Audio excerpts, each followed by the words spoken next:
Paula? Oi? Você vai fazer um bolo? Está fazendo um bolo? Estou. Tá brincadeira.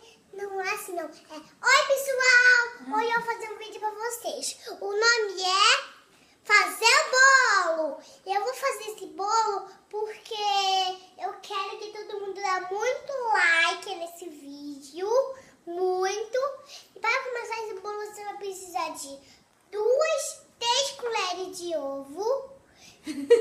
De manteiga. De manteiga e ovo. 3 colheres de ovo. Não, 3 ovos. 3 ovos. E leite. E Quantos de leite? 6. 600. 600. E a mistura, né? E a mistura. Você fez com o quê? Agora eu vou botar ovo. Aí você misturou, né?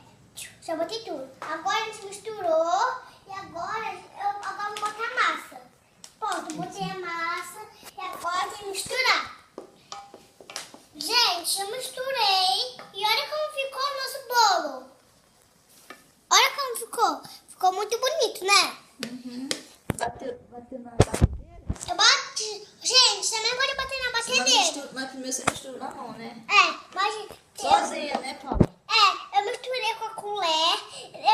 Pode também bater na batedeira, mas eu só mexi assim. Veja que eu só mexi assim, tá? Tá. Eu só mexi assim, porque eu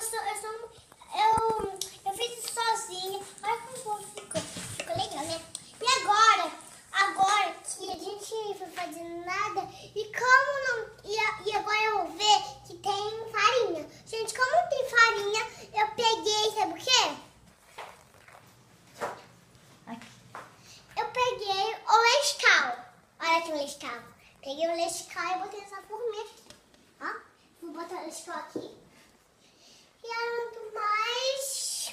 Aí você vai botar o bolo aqui, né? Agora? É. Tá. Aí qual é? Tira a pia. Não, peraí. Aí você ajuda aqui. Vem pra cá. Gente, eu tô fazendo isso sozinha, tá? Isso, chega mais pra cá. Peraí. Chega mais pra cá. Aqui? Ah, você quer subir? Tá, dá pra não cair.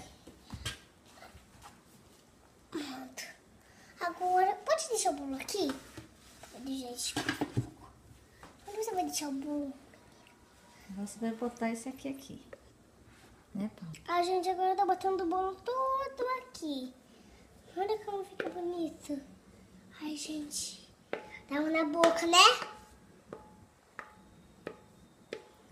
Quem tá assistindo esse vídeo tem que escrever logo. De mentirinha, tá? Quem que escreveu? Ah, tá. Seu nome? Muito legal. Tá tirando tudo? Já? Já. Eu acho que a forma foi muito grande. Não, você não pode tirar. Tá bom. Agora eu vou parar.